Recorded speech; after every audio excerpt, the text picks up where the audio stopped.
Welcome to the second Monday lunch of Abilene Startup Community and the Venture Call. And I'm looking forward to getting to visit with Josh and learning more about his entrepreneurial journey.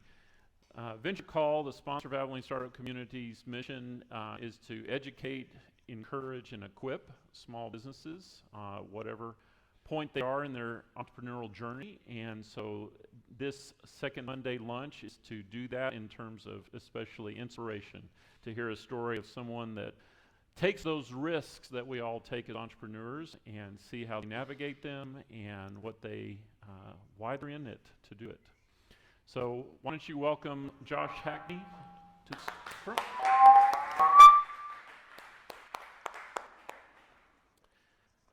Sir? Hello. Have a seat. All right. Well, I'm excited to hear about your vision of the business. My vision. Can I get those out of the way? There you go. The puns. So tell me, Josh, let's just kind of start from the beginning. I understand you're from Brownwood, but you... Born in Brownwood. We moved here in third grade, and so been here ever since. Ever since? Went to Bonham, Lincoln, Abilene High, and stuck around. Moved to Lubbock for a little bit, came back. Moved to San Angelo, came back. And you've had a career in the field of making glasses and vision and all. I started doing it the summer I graduated high school, and so that's when I started working in the lab, making the glasses and stuff like that. And it's just stuck with it.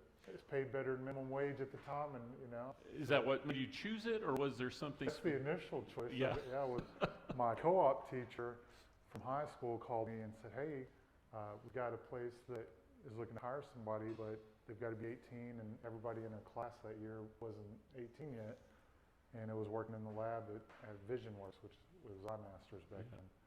And so I was like, "Well, does it pay more than minimum wage?" She's like, "Yeah, because that's what I was making working at a gym downtown." And so I signed myself up, and then me and the guy that was in charge just clicked. Like I learned from him real well, and it just skyrocketed, and I took off, from there.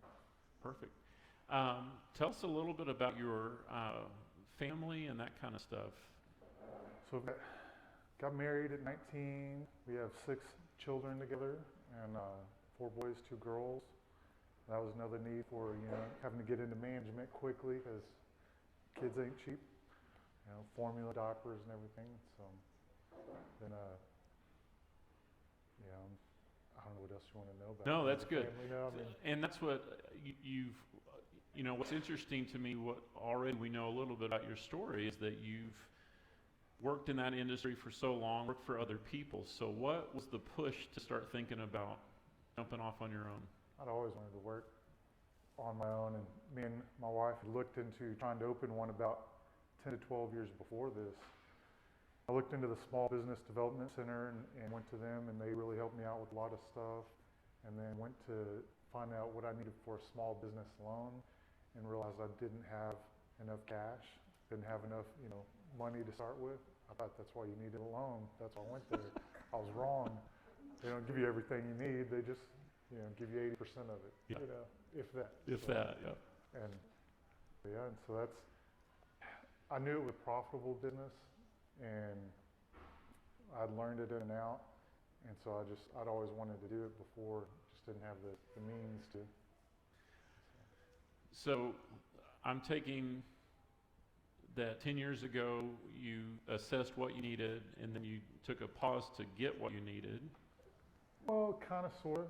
I figured out, we came up, did a whole business plan, figured out what I needed to start off, and then I realized I just didn't have it. And having 6 kids, you don't really save a whole lot of money. You just don't eat it, usually. Literally. Yeah, literally. And so we just kind of went back to, running stuff and moved up more and learned more, started running a different business and learned the ins and outs of that a little bit more. And until we came to a point where I inherited a house from my father, and we had a house already, and so we were like, all right, well, even if it's paid for, you still have taxes, insurance, upkeep, all that. And we realized, well, we're either going to go broke trying to keep both of these, or we're going to have to sell one, or something's got to give, you know. And so me and my wife were talking, and we looked at different restaurant ideas because my dad had ran restaurants and had that and successful, but I'd never ran a restaurant. Worked at McDonald's was like the closest a restaurant I ever came to. And so we decided, you know, that's probably not a good idea. And she kept going, just why don't you do glasses? You already know it all. Like you've done that. Just do that. And I was like, yeah, you know, we could do that. So we started really crunching numbers and stuff and seeing what we'd need to make it work, you know, and if we were going to be able to do enough. So we, instead of getting a small business loan, we took out a mortgage on the house and did it for well under the value of it. So we still had plenty of equity. Worst case scenario, didn't work, sell the house, pay it off, cash out, and go on to the next deal. So you had some calculated risks there, but you knew what they were. You Right. had a contingency. What were the other risks? What were the fear? Is there any other fears that Yeah. you were bumping up Fear was against? walking away from a great paying job. You know, it was salaried. I got quarterly bonuses that were great. You know, I mean, that's hard to give up because it's guaranteed income. You know that income's coming in. Yeah. And you go to work for yourself, and it's like, hope we make money where I can pay myself this month. You know, So what was the tipping point from security in a job versus the freedom and flexibility of owning a business? How did owning a business win out? having a family, like a lot of my family, my dad, his mother, they all had restaurants and things like that. And I had friends whose parents had businesses and friends that had businesses, and I just knew that, you know, my dad always told me, you'll never get rich working for somebody else, you know, and you'll have a hard time even retiring, you know. So I knew eventually we were going to have to do something, you know. And so when we got that opportunity to do it in a way we could afford it, I was like, all right, we're not getting any younger, let's do it, you know. So The timing was right. timing was right, just everything kind of lined up. So 3 years down the road, were any of your fears legitimate or concerns? Well, yeah, because we opened up, and about 7 months later is when COVID hit, and they shut everybody down and all that. When we talk about questioning your decisions on life, that was a big point where it's like, all right, we may have to get jobs. You know, my wife went back to work for a week or two, and then we saw a lot of things happen in that week or two, and we realized we were going to be okay. And but yeah, that was the scariest moment of all, because we had just started to make enough money to pay ourselves. You know, and then that happened. But fortunately, all the stores that were corporate-owned stores, the advantage of being a small business owner is you can turn on a dime. You can make changes, you can change your strategies, anything that day. You can just go, you know what, we're doing it like this, and that's how we're changing it. Whereas with them, they have to go through this whole big spinning wheel to get one thing done. So they all closed their doors. They just shut their doors, said, until we figure out what we're doing, shut the stores down, and we'll go with that. So there was very few people buying glasses in Abilene, but you can only buy them in 2 places, and ours was one of them. Wow. So we didn't make it. We were in the months where we should have been our most profitable, which is tax income season. So we were supposed to actually start making actual profit, not just so we can live off of this type of profit. And then that happened, and then we were happy to be able to just break even and pay the bills at that point. Yeah. So Yeah. that was probably the biggest fear, that was this close to, you know, actually hitting us, you know. So other than COVID shutting you down, what were your concerns about sales and things like that? What were we going to do to... What was I going to do for it, or Yeah. what were my concerns like of happening? Well, what was your strategy going into the business to generate revenue from the get-go? My strategy was, I've been running opticals for, like I said, about 20 years, since '98, and most of them in Abilene. And so I know and have got to build relationships with doctors in town over the years. You just kind of get to know the other people that do that. And I know all of the other store managers that manage all the other opticals in town. And so when I went to open it, I went around to everybody and said, hey, you know, I'm opening up my own optical. You know, if you could support us, I'd really appreciate it. The people I knew that ran other opticals, they're big chain commercial opticals, which you would think would be my biggest competitors, but they're not. They're actually who feed me the most. And it's because I help them and they help me. Instead of working against them and trying to fight them on it, I have a lab and a skill set that they don't have in their stores. So if they have something come in and they can't deal with it, they'll bring it over to me and I'll fix it for them. In turn, you can call it, they throw me a bone or two. When they have somebody that comes in and needs same-day service or something that I offer that they don't, I'm like, hey, well, we can't get that for you today, but we know somebody in town who can. You can go over here and see them, and that's helped out a lot. And then, of course, the eye doctors, they can't refer anybody, but if you ask them, hey, who would you buy from or something, they might be like, well, I might go here or something, this and that. But their staff can tell you. Yeah. So a lot of the staff up front, you get to know them really well, and they'll tell people about me and stuff. And with being a optician that owns their own optical is a rare thing. It's not a very common occurrence. Most opticals are owned by either an eye doctor or they're a corporation, just period.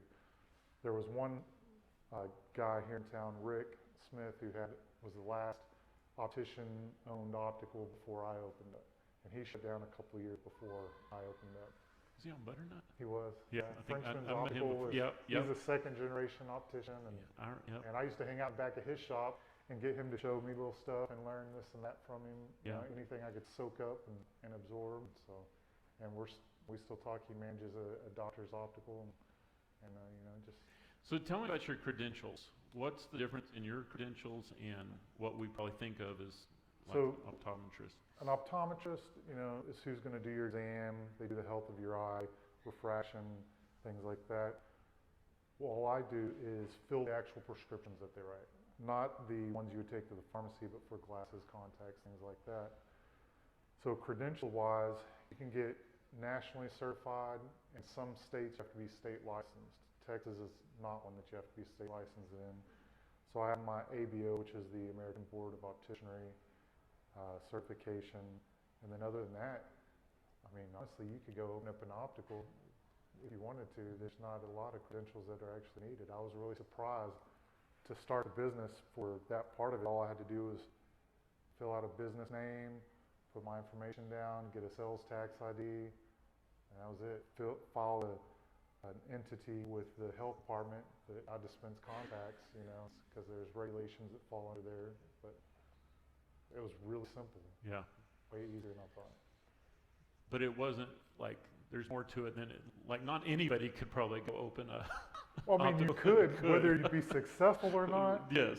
Is a different story. But I mean, as far as like, do you need to have a certain license, or do you need this, or do you need that? No. Yeah. And so that was an interesting fact I found out. One of the things I didn't know about before I did it. So ingredients-wise to success, what ingredients?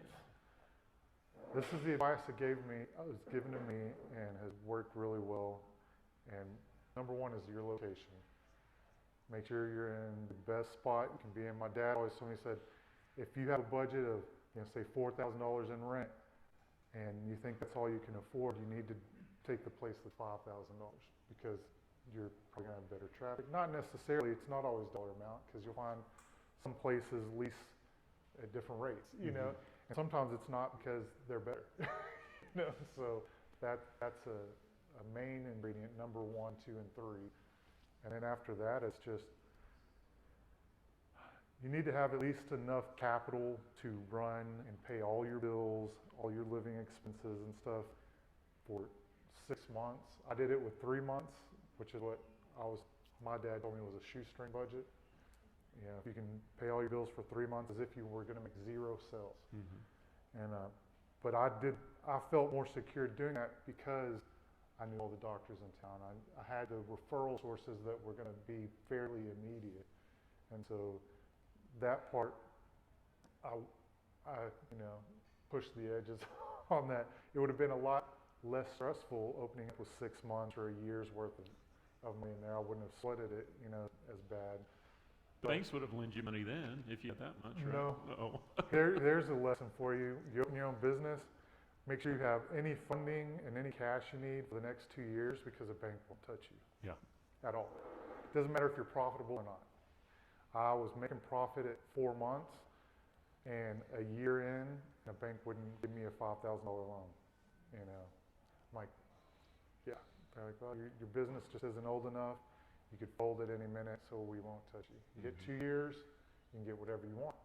But until that 2-year mark, you're cut off. Yeah. You know, hope you got everything you needed from the get-go, because that's all you get. You know, and It's so good advice. Yeah. that was something I didn't learn until the after of it. Like we'd go to buy a car, for example. Holy cow! Yeah. Yeah. No, it was so simple before, and then it was like, no. As an owner. Yeah. As an owner, it was a whole different ballgame, you know. And so we were fortunate enough. We just happened to have been, you know, our cars were in good shape. We just dealt with our house stuff. You know, all of that was already lined up before that. I was going to say a house is even more. Oh yeah, house loans is not happening until 2 years. Yeah. Because we were trying to refinance a house because rates had dropped and all that. And they're like, yeah, I don't think so. I'm like, but look, I'm paying this much already. It's going to be a lower payment. They're like, it doesn't matter. Yeah. You know, it doesn't matter. Yeah. So what's, in terms of, like, it sounds like to your story, you've had a lot of industry experience. Mm-hmm. You have a good network. And then, like, even the last 3 years, it sounds like you've had to learn business and some things like that. So again, on the ingredients kind of side of things, what? The other thing is, you know, knowing your customers and how to handle them, how to get to them, and knowing what they want, you know, and taking care of it. Customer service will outperform price for somebody any day.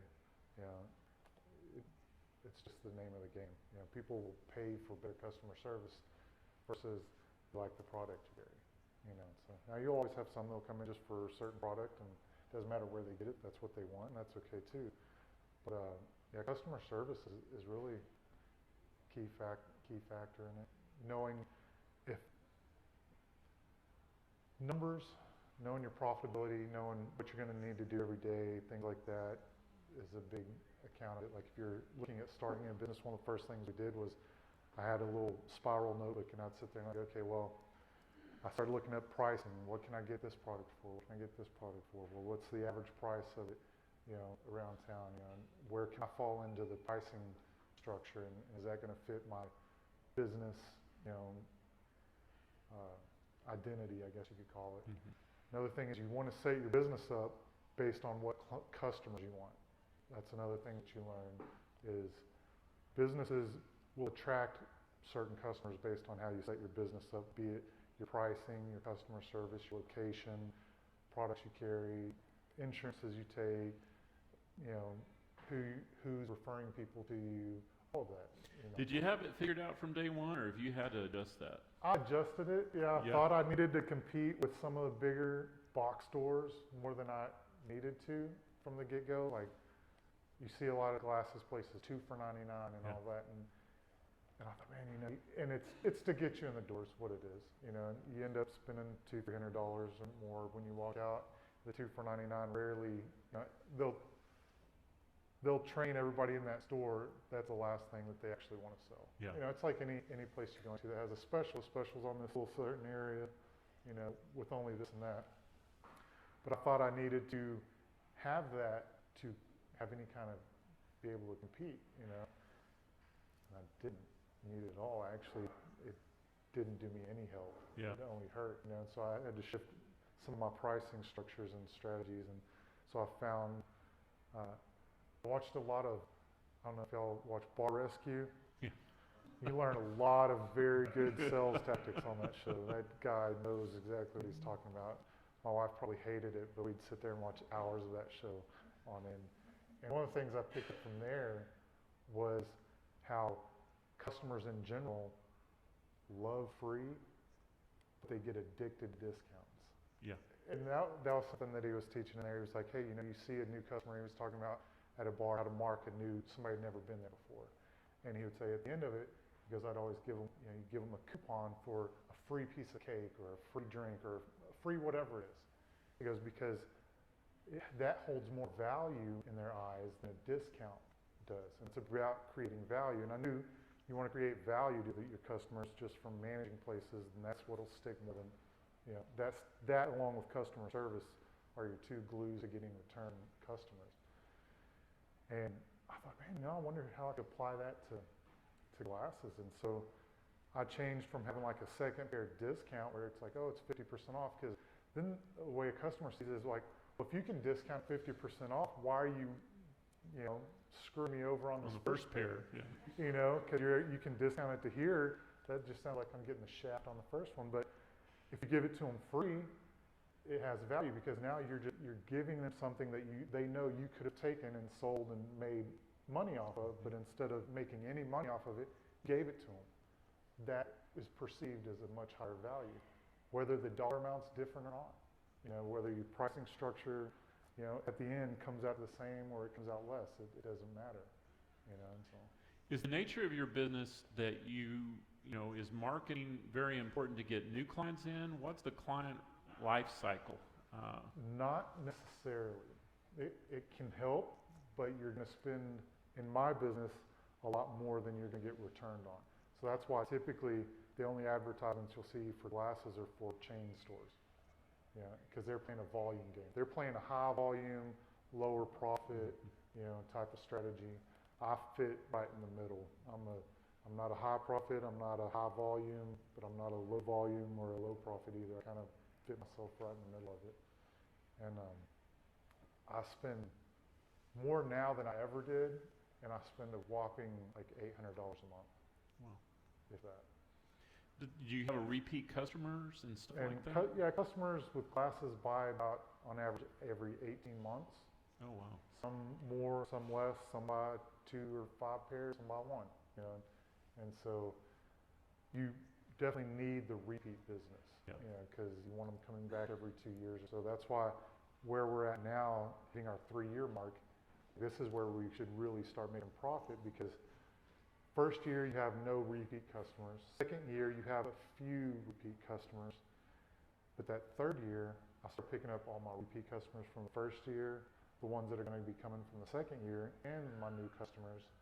So now I've got the full thing is spinning, basically. The money cycle, like you're talking about, the buying cycle is in full effect. So 4 years should be even better. 5 years should be perfect. That's the way it's hoping to go. Yeah.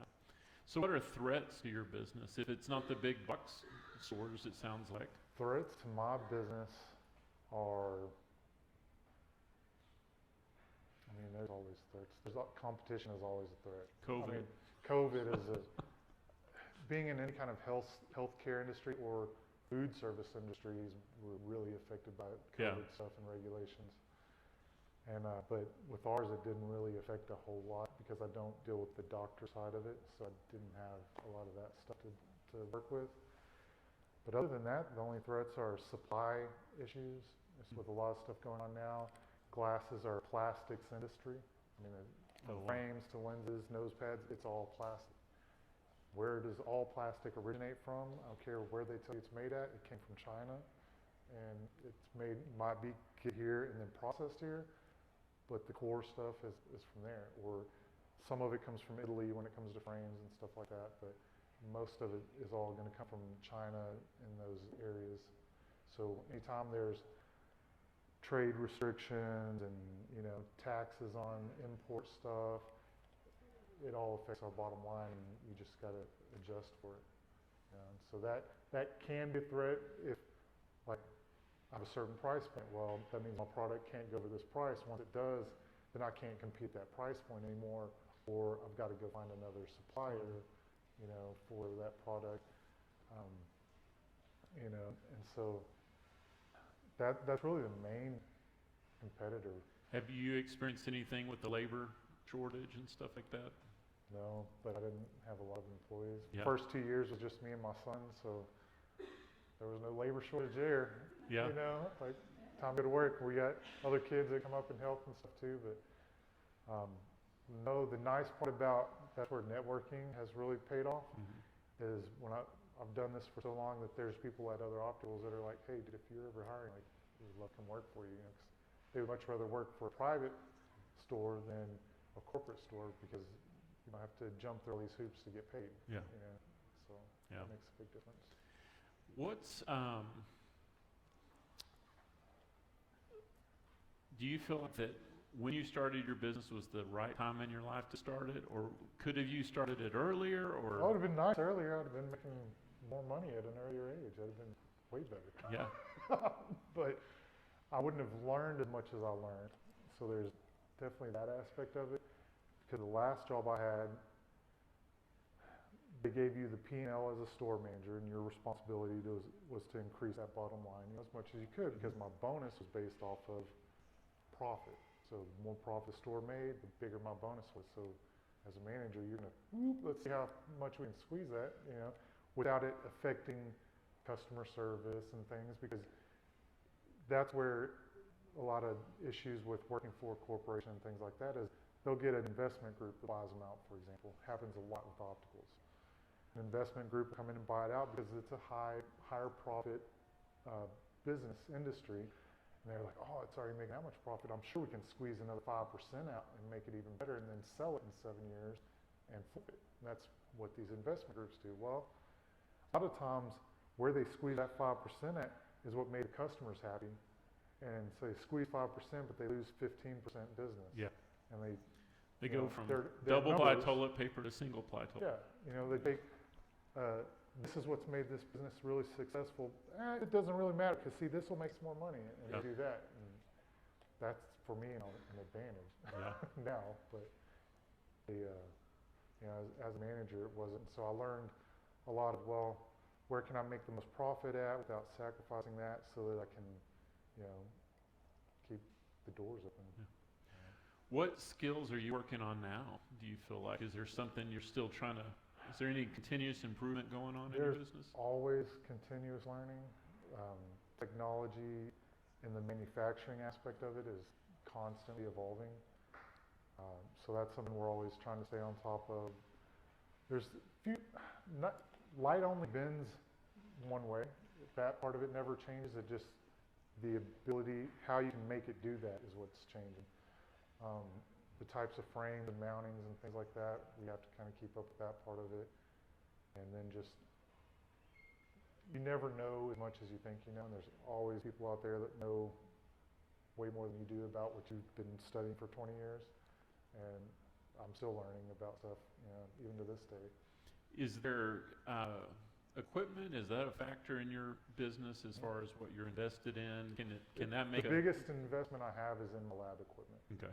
So starting out, I had frames was a big investment, your displays, your build out, and for me lab equipment was the biggest. There's probably $80,000 of just lab equipment. But the nice part about any equipment is there are banks that'll finance equipment for you with zero down. And that's where I did that.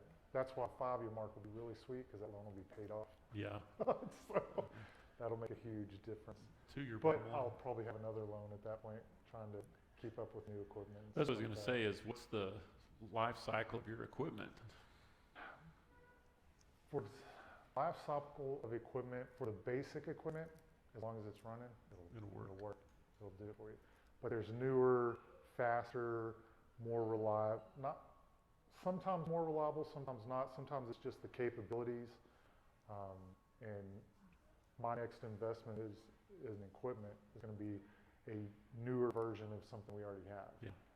That does more, so that, like right now, for example, drill mounts your frames that don't have any frame around them. There are machines where you can put the lens in there, and when it comes out, all the holes will be drilled. All you got to do is put it together. Right now, I still use my skill set to do that, and I use a hand drill and a Dremel and a drill press, mark it all up, drill it out. Takes more time, but the machine was, $30,000 less, and I have to do it by hand. So at that point, that's where I needed to be. Yeah. So that's my next goal, is changing that. And there's other things it can do as well, but that's just one of the main factors. So life cycle, you should usually get at least 5 to 7 years out of every piece of equipment that we have. And after that, you're either going to be at the point of needing to, do more upkeep and maintenance and repair and stuff, or just replace them. Yeah. And change it out. So last question, and then Mike, do we want to open up some questions to the floor? My last question is just, what are your personal values that govern kind of your business decision, and what is kind of the why? Why are you doing what you do, and what's the end game in all of that? I know that's more than one question, but let's start with them. So the why did we do it and stuff, like I said, was having a big family. We just wanted to spend more time together. We realized, at one point, I was working day shift, my wife worked the night shift. We saw each other in the afternoons and, briefly in the morning. That's just hard, and so we wanted to get to a point where we could spend more time with the kids and as a family. So that was the biggest why, and of course, financial freedom is the ultimate goal, is getting to where you can be making money without actually working. That's my long-term goal, is to have kids running it. Little minions. Have kids running it and taking a piece off the top, to live off of. That's my long-term goal. And as far as, the rest of it is just make sure you take care of your customers. I treat my customers the way I would want to be treated, and if you say you're going to do something, do it. And that's probably a big thing, is if you say, especially if it comes to customers, if you tell them, hey, I'm going to do this, and you don't deliver, they've lost faith in you. Now you've lost, that's hard to get back, and so, and you lose a little faith in yourself. If you tell yourself, hey, I want to do this, but then you don't do it, then now, well, I didn't do it, it's okay, and then you're easier at letting yourself disappoint yourself that way. Integrity of it. Yeah. But we stand behind everything we do. If I make a mistake, I'm the first one that'll own up. And a lot of customers are like, well, I didn't expect you to, hey man, I made a mistake. I screwed that one up. I need to fix it for you, and let me fix it. Even if it costs me money, it costs me money. You don't win them all. You lose some, you win some. As long as you win more than you lose, then that works for us. Well, but yeah, that's really it. Awesome. Well, thank you for that. Questions from the audience? We have about 8 minutes here. Hang on a second. Yeah. Speak into the microphone, Tom, so that we can pick it up. Yeah, do you try to keep a little money in reserve for any kind of emergency? Absolutely. So as far as keeping money in reserve for that, that's where starting off, making sure we had enough money in there to do that. Yeah, I basically keep pretty much all of my money in my business account, is the way I do it. And I just pull out an owner withdrawal every month that we live off of. So all the money that the store is making, stays in that account. So that way, if we need it for repairs or, whatever it may be, we've got it available. But yeah, you definitely need that. There we go. I do. I set up an LLC, and it's a C Corp due to the CPA, and it's just so that way I don't get taxed for capital gains taxes because of the amount of money that I'm making at the moment. Fits in better. So that's another key thing, is before you set up your business and start, go talk to a CPA. Let them guide you. They will teach you and save you a lot of mistakes and a lot of money. It's worth what it costs you. Yeah, keep your stuff separate from business, so worst case scenario, we still have a house, cars, they can't touch any of that stuff. I have actually 2 questions. The first one is, for your equipment, you said 5 to 7 years. Mm-hmm. So do you have a depreciation schedule that or I don't know what you call it, but it's Yeah, that thing where you set aside a certain amount per month, and like, okay, in 5 years, this is going to go out and I'll need to replace it. Right. So do you have that in place? And then the second question is, Mike had a ministry, marketplace ministry, the workshop. And are you currently using your business in that way, and do you have plans to?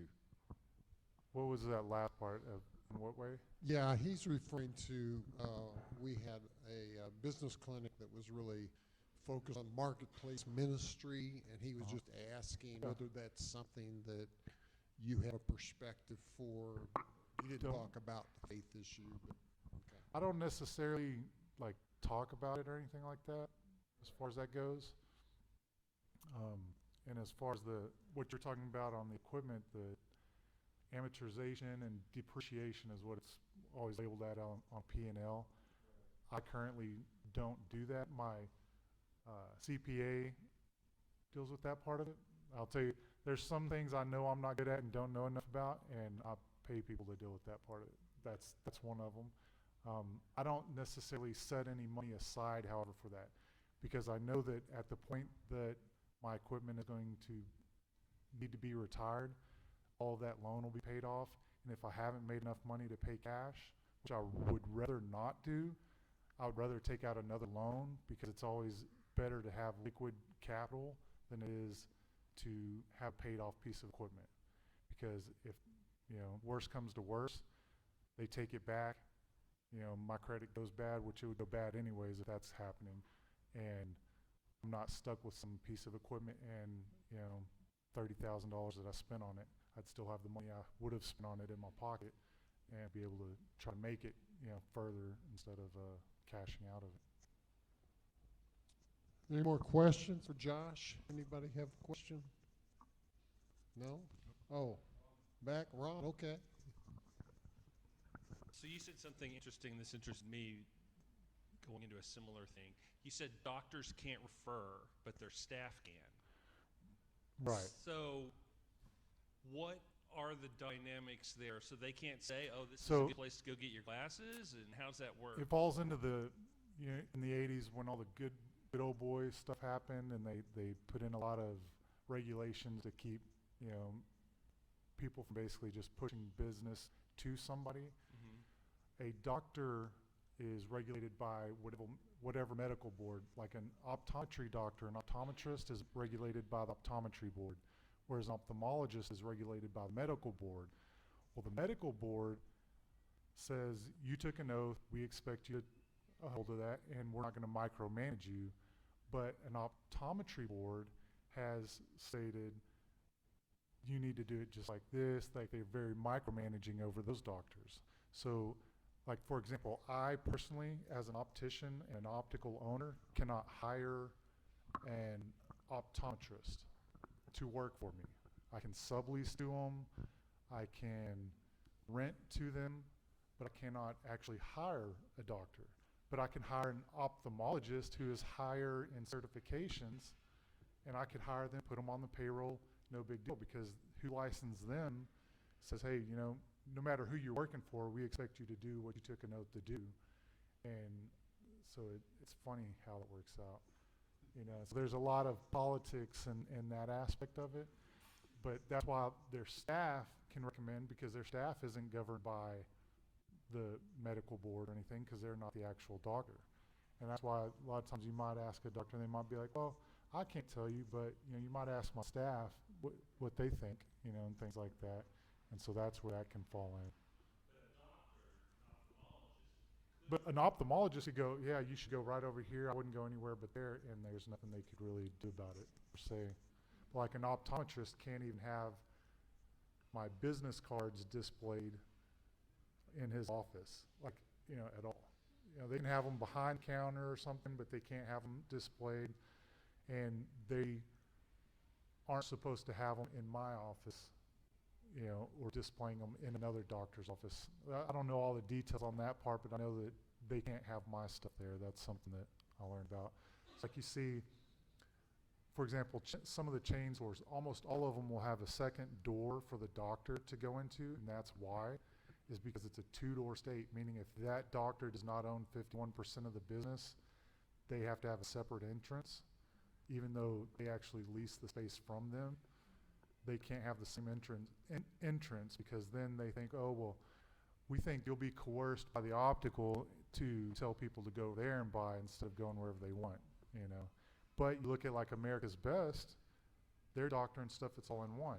And it's because the company partnered with a group of ophthalmologists who then hired optometrists. So that optometrist now works for an ophthalmologist, not for the optical. But the ophthalmologist contracted with the optical to put them in place to do the exams. There's always a loophole if you got enough money, Okay,